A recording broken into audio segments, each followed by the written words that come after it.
Bismillah, alhamdulillah, salatu wassalamu ala rasulillah. One of the most beautiful aspects of any poet, especially Allama Iqbal, is that his ability to recognize his own struggles and then using those struggles to articulate some very important concepts, this search, this internal yearning for meaning associated with those struggles. In a small poem in Bali Jibreel, he says the following: "Wahi meri kam nasibi, wahi teri be-niyazi, mere kaam kuch na aaya, ye kamal-e nawazi."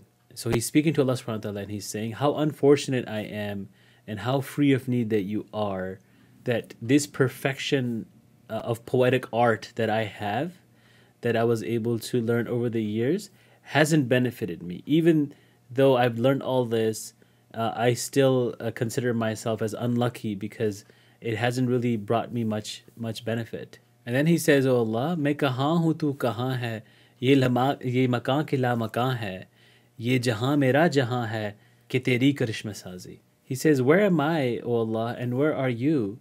What is the existence? Is this a physical existence where I am and where you are? Or is this some non-physical, meta-physical existence?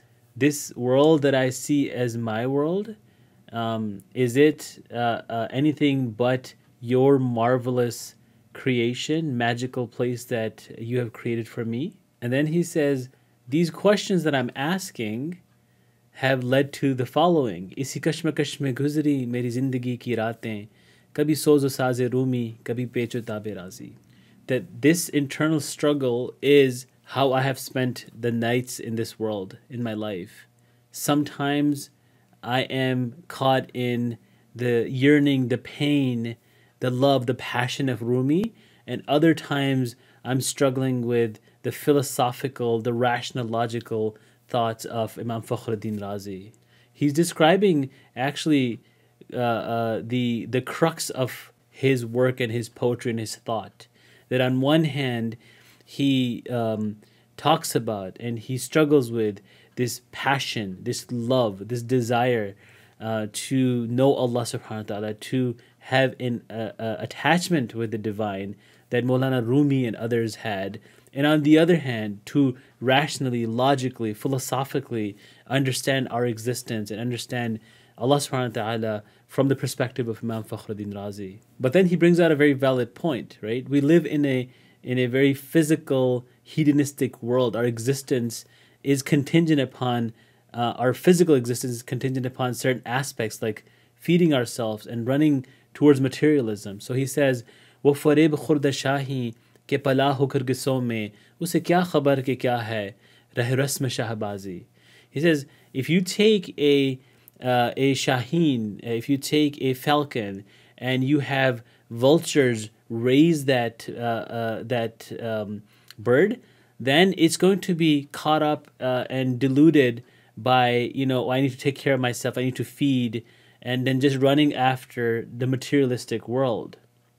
And that shaheen will never understand the role that it's supposed to have as a majestic creature. It will never know the mannerisms, the way of life of a true shaheen, which is supposed to be majestic. And then he says, "Na zaban koi ghazal ki, na zaban se ba khabar mein, koi dilkusha sada ho, ajmi ho ya ki tazi." He's saying that the songs of love have no language, and if they do, I'm not aware of them. What I'm looking for is some heart-opening, heart-warming, heart-inspiring cry, whether it comes from the Arabs or the non-Arabs. And he's also pointing towards this struggle that exists within the Muslim Ummah, right? The Muslim Ummah is looking towards some kind of leadership, and that leadership has to come from someone who can inspire people. And he's saying this struggle exists on both levels. So he says, "Na faqr saltanat mein koi imtiyaz aisa, ye sipah ki teghbazi, wo nigah ki teghbazi." That in the world of a faqir or a dervish or someone who's not focused on achieving power or controlling others, and in the world of someone who's a monarch, who's a king, there really is no difference. Because in one world, there is a battle between armies, and in another world there's battle between visions. There's battles of like internal struggles that exist. And then he's saying, as a result, this is what has happened. कोई कारवां से टूटा, कोई बदगुमा हरम से, कि अमीर कारवां में नहीं खुए दिल नवाजी. That what this has led to eternally is that some people have left the caravan, they have left the cohesive Muslim millat and ummah, and then others have even become disheartened by the religion itself. And he's saying one of the main reasons for that is because the leaders, our leadership, the Amir of the caravan, unfortunately does not have the qualities that are heartwarming, that are heart-inspiring, that can bring people's hearts together.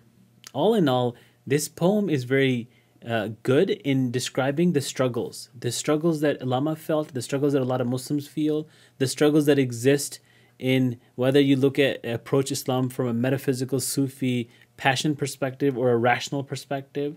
But all of this comes down to our environment, our upbringing. All this comes down to how we use that struggle to better ourselves, and also having better leadership, also having a cohesive understanding of what the basics of our faith are, and then having our disagreements as well.